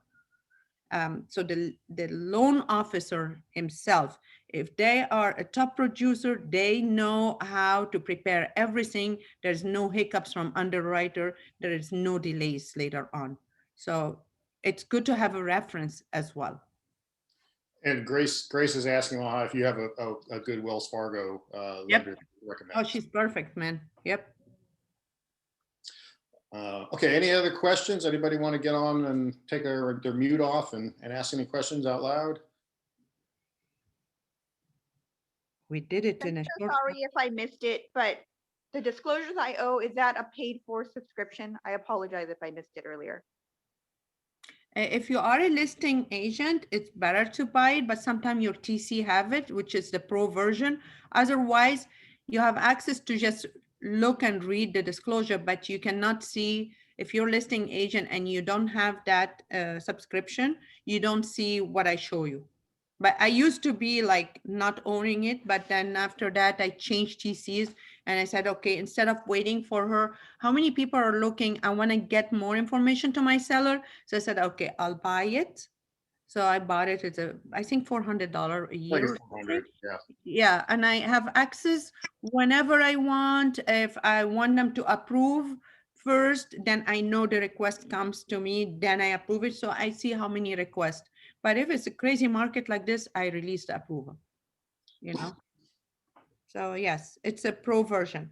It feels like it's being bought by Home Light because now we see Home Light on it. Thank you so much. Mm-hmm. Any other questions? Oh, we explained it really well. You have to think out of the box right now to get a buyer. Hi, Maha. This is Tina. Mhm. A question. You mentioned when you are putting an offer and you said if offer accepted, disclosure will be signed and sent within 24 hours. Yes, And they sign first the receipt of the disclosure, which is the one that they have. I acknowledge that I've read and reviewed, but not everyone, because I think of it, if they have a TC, the TC will go through all that, and sometimes you take five offers to get a buyer in.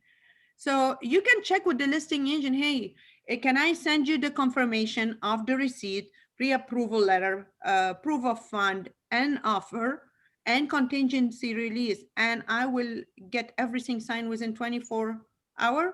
They say yes. And I've done that all the time with non-contingent offers. wonderful, because I did ask the same question. Signing all the disclosure package is a huge time consuming process. And they always give me this, Tina, you know, when the offer is a similar one, the one with the complete signature got it. So what else can we do? I mean, we just have I to can tell them, I'm sorry, because I keep paying my TC. Yeah, you know what, you're gonna earn. Say, I'm so sorry, but I keep paying, and you know how the market is very competitive. You tell me I'm accepted within 2 hours, I'm gonna give it to you. Yeah, well, that's a good one.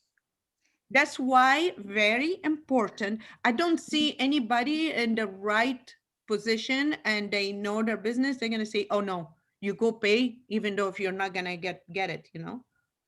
And that's why it's also important to keep in touch with the listing agent. If they're expecting a full disclosure package, all signed, then get that. And sometimes they're going to put that in their their confidential remarks. But make sure you're giving the seller, the listing agent, exactly what they're expecting. So don't skimp on it. Yeah. Yeah, you guys are right. But now they are all they specify in cover letter they need those signs. I mean, they have like, so they compile a package and ask for signature, and they say yes, give us the signature whenever the seller has signatures. So like, hey man, they're asking more and more, and you guys are asking more and more, and we have to work with that. Yeah, some listing agent, they have their own way to do the business. They're not open, but I've also seen counter offer coming without signing any of the purchase agreement, which you're supposed to, you know. So why this is okay for them and it's not okay, but whatever. So, okay, yeah, I just realized that I missed 3 different things that I was gonna, little tips that I think that if everybody hung around this long, it's worth giving the tips. Maha, do you want to maybe talk about escalation clauses for a second? I don't know. It's really not Well, you have, okay, so the escalation clause basically saying I can come higher on my, it's on the offer. I can come higher than the highest offer. Now, the question is the listing agent is gonna come and tell you this is the highest and I want more. So you have to check on the escalation clause if everyone accepted. A lot of listing agents, they don't wanna deal with it. So I don't know if it's, I've heard of it. It's happening in the South, in LA, not even in San Diego, in LA. It's a way for the buyer agent to come up on the highest one. So I will tell you something that I do from the buyer. When I put an offer in, if I have 5,000 and 10,000 and the buyer really doesn't want to go for that, I will put it in the term, a buyer to come 10,000 more in case they are competing with, you know, the difference. I put the language like if they're different 7,000, they will come up to 10,000 more from the highest offer. So I put it in the language that way. Another way also I do, if I don't want to release completely the contingency of the appraisal and I'm worried about my buyer, I'll tell them there's a contingency, but we are ready to put 50,000 on top the value, the lowest value of the appraisal, as long you top it with your offer price. So let's say you're putting an offer for 500. You're not sure the appraisal is going to come 500,000. And you want to protect your client. So you're going to say a buyer will put 20,000 more over a lower appraisal up to the purchase price of 500,000. So if it comes 400, you're putting 20. If it comes 450, your appraisal, you're putting, but your offer is 500. Does that mess up everybody? It's like a little kind of more on a negotiation side, but if you have the leverage to put contingency. One more thing also, as a listing agent, when you put contingency, no contingency, you absolutely need to add contingency release number 1. Either all contingency or you're keeping an appraisal. You have to add one form to your offer saying, I take everything off except the appraisal or except appraisal and loan. Do not just leave it open like that. This shows also that you know what you're doing. If you're releasing any contingency at 0, you put contingency release form attached to the offer. So the escalation, I don't think Bruce will kind of sink in with everyone because it's not really common, but I've been hearing it's happening in the South, and now the listing agent are refusing to deal with it. Yeah, they're more common back east. In fact, they're very common back east.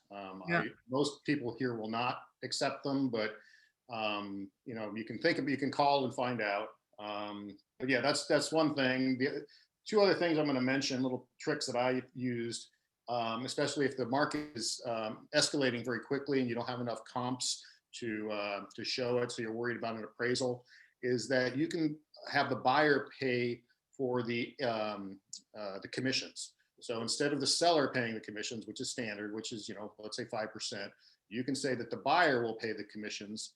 And what that does is that's going to bring the purchase price down a little bit. So you're going to knock off 5% off the purchase price. So let's say you're going in $1 million, but you're going to pay the commissions. So that's going to put a little more money in the seller's pocket, but you're able to use the, if the buyer's paying the commissions, you're able to write that, or you know, that's not part of the original loan. That goes into closing costs instead. So the appraisal, let's say the appraisal comes in at $1 million, or let's say a little hard to explain. The appraisal comes in at $1 million, but you're paying the closing costs. You only have to get up that high. You don't have to get another 5% higher, because if you came in 5% higher, then you're looking at $1 million, you know, $1.05 million, and maybe it's not going to comp at that high because you don't have enough comps. So that's one little trick, and we can explain that a little as it gets a little tricky sometimes. The other thing that I do as well is if your buyer has significant amount of disposable income, so liquidity, and maybe they only want to put a 20% down loan, but they can show that they could put 50 or 60% down. So what I'm going to do is have the lender send a pre-approval saying that the buyer, could put 60% down on a home, show all the numbers and everything. And then I'm going to put a clause in saying the buyer has the right to change the terms of the loan as long as it doesn't delay close of escrow. So you're showing that you have much more liquidity than somebody else who maybe is only coming in with 20% or 10%. So I'm looking at offer. If I have 3 offers, they're all at $1 million. One is putting 50% down or shows they can put 50% down. Another one is showing they can put 20. Another one showing they can put 10. I'm much more confident to take the offer that can show they put 50% down. So try to show, that's another little trick. Try to show as much money, the liquidity as you can of your client because it looks good to the seller. And I want to add one thing too. When you see there is multiple counter, remember I mentioned sometimes you counter the same price for 2-3 people. What I do, I tell my buyer, hey, they're countering to that price. Let's counter back with 2,000, 3,000, 5,000 more. That shows that trick, it gets me a lot into, so I know that's the number they want. I tell them like, hey, don't lose it, get it, and put 5,000. You're staying 10 years in the house. It will not matter, but it matters. This is the house that you really like. So that's a little trick. I counter back. I say buyer counter to multiple counter of seller. And I put, let's say they ask for 800. I say 805 or 804. And bam, they cannot say no. So that's another trick. There's a lot of little tricks here and there. You have to be, those mastermind, when you share what you do, when you share also what issues you're facing, sometimes somebody else been in the same situation and would help you or something that really happened to them and they dealt with it.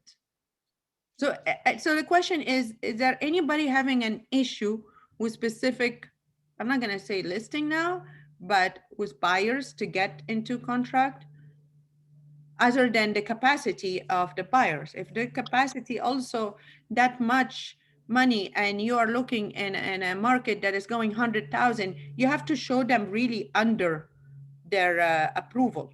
If they are approved for 1.4, for example, you have to show them 1.2 houses. And this is how you're going to get them. You cannot show them 1.4 and then they think they're going to get, you're going to waste their time and you're going to lose the momentum with them and you're going to waste your time. So one of the tricks I do is I kind of work backwards when I'm starting with somebody from the beginning. They say, hey, I want to be in this neighborhood and that neighborhood. And I'll say, look, okay, you're approved at 1.4. Here's everything that actually sold for 1.4 in the last 3 weeks. That's where you can afford. So maybe it's in that neighborhood that you like, but maybe it's not, or maybe it's adjacent to it. And then of all these homes that sold up for 1.4, would any of those homes work for you? So show me what homes worked for you. And if they say, well, none of those homes worked, well, then I'm going to be, well, I'm sorry, I don't think we can really, get you into what you want. So I'm going to be right up front from the beginning. So I don't waste my time. I don't want to waste their time. I don't want them chasing, is it a Don Quixote chasing the windmills and always chasing and chasing and chasing. You're going to be chasing anyway, but at least chase in the right direction of homes you can actually afford. So, in my market, yeah, as I said, we just had the other day where a home was priced $600,000 below what it ultimately sold for. I knew it was going to sell for, that price point, but I need to prep my client and say, look, this is the area price point you need to start looking at, because this is ultimately what's going to close at 1.4.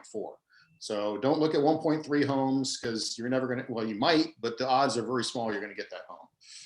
Well, El Cerrito was 800. We closed 116. Yeah. So another thing also, what I do is new buyers, especially if they're in the high tech, they think this is the numbers. I Zoom with them and I open my MLS and okay, let's see the ones that closed. Sometime the listing agent will put the number of the offers, but at least because they don't have this information on Zillow or Redfin, how much was it listed and how much was it sold? And then it shows them, because they don't see this information unless you open your MLS in front of them. Or you can actually have the thumbnail format and email it to them on those homes. You see the list price, and sale price. And that will educate them. Hey, man, what you see, it was never listed that way because they've not seen it. Let's say they came on the market today and something closed last week. They don't know how much it was listed. They don't know how many offers. So it's your duty to educate them, because the more education you tell them, you convince them with the logic. Why do we have jobs? Because you guys don't know everything from the internet. And why those comps do not apply? Because I called this other home 3 days ago. They had 20 offers. They accepted only one. They have 19 buyers on this home right now. And if I can get, sometime the listing agent will not say anything. I say, okay, so did you beat 1.4? Did you beat 1.3? Chances are yes or no, they're gonna say, but just break the ice with the other agent and they could tell you, oh, no more. So, if it's more than 1.4 and your client is 1.4, tell them, oh no, it's more than 1.4. You cannot afford it. Let's save the pain and we're not gonna write an offer. So your information, I tell my clients, seller or buyer, your comps are independent, not because by the time we close and the appraisal comes on your listing or on the home you're purchasing, chances are this is going to be closed and it's going to be accounted as value. And I get a lot of calls from appraisal after I close 2-3 months, and they ask me how many offers you got, and if it's pending even. I get that from an appraisal. I'm appraising something next to you and I want to know how much have you got, because I don't want to be low and it's not fair. So luckily that appraiser is doing his job, because that's how he should be appraising, based on what's going on right now on depending, not what is closed 2 months ago. And some people, they're looking 6 months ago, what's closed in December. Well, December, we had the election, we had the COVID, now we have a vaccine. Now politics, it's more settled. Completely, things are changing right now. The things are opening up. Okay, no, we are going more selling homes and people are more secure to put offers right now. So, but you cannot put the same offer that you planning to put in October, December now, or even January, or even February. 2 months sales is too old. That's what I tell them also. Do not listen to the media. Listen to me. I'm giving you up to the day, the information. And they will see you're right. They will listen to you. So I see in the chat here, Grace has a note. She says, I have a case where we are the third offer. They said the first was $3,000 more than us, than my client. My client just added another $3,000, and then the top offer added $7,000 and free rent back. Yeah, so, she should have added 10,000 at this point, depending on, not 3,000. And a lot of times, if I'm the listing agent, I'm trying to get somebody in a backup as well. So I'm trying to push up the backup offer, or who will be the backup offer, as much as possible. I usually have an offer in hand and I say, this is the good offer. I'm going to hold on to this one, but I'm going to push everybody up as much as possible. And if the first offer even comes higher, then I'll push those up until, you got to be careful with it as well. You want to keep, bird in the hand type of thing. Yeah, don't turn them off. Yeah, but then you want to be able to go, okay, here's the first offer, and you go to the second offer and say, well, you were really close, but can I put you in backup? Even if it's non-contingent. I just wrote a non-contingent offer now, and the bank came back and said, oh, we didn't check the visa status. We have the wrong visa. So now I'm frantically trying to get that done. So even if you're up against non-contingent offers, a backup is not, you got nothing to lose sometimes, especially if you really want that house. But be aggressive going back in, especially with the listing agents asking you to come up on price. Be aggressive. Don't just take their word for it that 3,000 is going to get the difference done. Put more. Yeah. Get the house. Put more. What is 10,000? What is 20,000? 5 years from now, forget. Well, I've had clients next month. Next month, you're going to pay much more. Yeah. And I tell my buyer, okay, you're not listening to me. Everyone we lose, we're paying more on the next. We're paying more on the next. So don't think this is what you're going to pay. That means we have to look at lower. And they don't get it. And after 2 months, I remind them, remember, we were at 800. Now we're at 1 million. Because they didn't listen. And then it's true. It's true. The fact is true. So I mean, and again, it depends on their power of purchase and their motivation. If they're playing and they think they're gonna get it, okay. Well, and we have a lot of people like that. I don't waste my time too much on them. So I call before even I show. What's the expectation of the seller before I show, before I take an appointment and make them sign the PID and then go showing them. I call them like, okay, this is what they're expecting, and they have a preemptive offer and they refuse it. So this is what they're expecting. So do your due diligence. You have to be in contact on the other side all the time if you want to succeed in this business right now, in this market, really, if you want to close.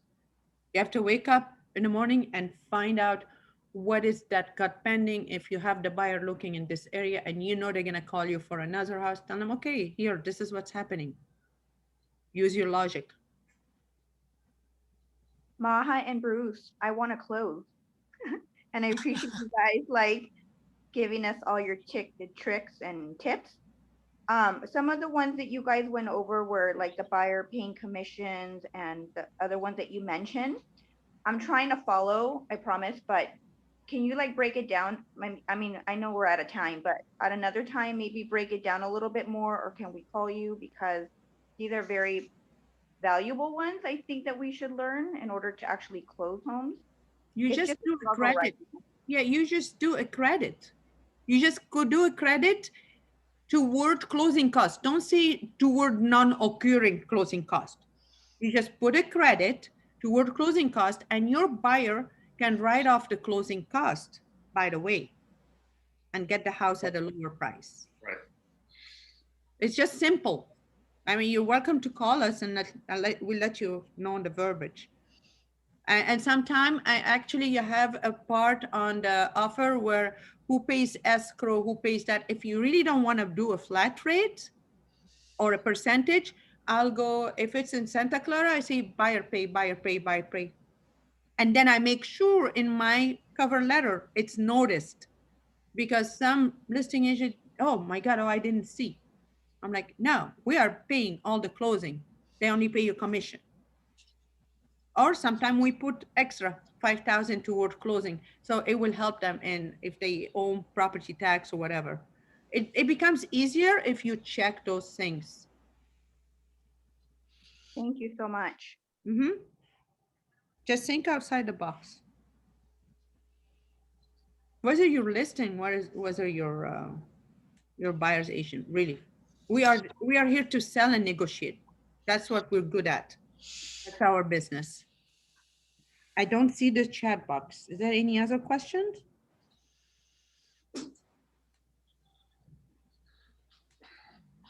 Is there any other question, Bruce? I think we're all caught up unless anybody has anything more. I don't see any hands up and I don't see anything more in the chat box. So if that's it, I want to thank everybody here. Both Maha and I will be available if you want to send an email. We can chat later about any of these things if you want to go in detail. Thank you so much. I wish all you guys some great luck on the next offers and that you receive and or send out. So fingers crossed for everybody. And then also don't forget, we're having that HomeBot, how to generate leads through HomeBot on April 13. So don't forget to attend that. And if you send us an email, please know sometimes we're so busy to get back to the email, and that happened with Anna. It took me a couple of days to get back to her. Sorry, but we'll get back to you. It's hectic when you're getting offers and you have to jump and check on a listing and change the boots, the booties, it just goes crazy. So just be, unless it's really, really emergency, then just text would work with me anyway. I appreciate Maha, you getting back to me. So thank you very much. Yeah, and I see your reels now. Yeah, I'm practicing my reels. Thank you. Yeah, it's more exposure. You have to know what's going on and catch it in the beginning. Okay, perfect. Thank you so much, guys. I think we have another one coming, a panel coming on staging as well. One day, even if you're a buyer agent today, one day you're going to become their seller agent. There is a panel coming on the 25th as well. So as much as you can get the information we give you is not written in any way, anywhere in the books, and you will not learn it from passing the exam. No, These are all our experiences. yeah, And then we have to get creative because the more you're producing, you have so much expenses that you just need to hustle every day, every hour, which is okay. We love it. All right. all Thank right, you best so everybody. much. Thank you, Maha. Thank you. Thank you, Bruce. Okay. How will we leave? Yeah, I leave. I Yep. leave. I Not think, yep, there we go. okay.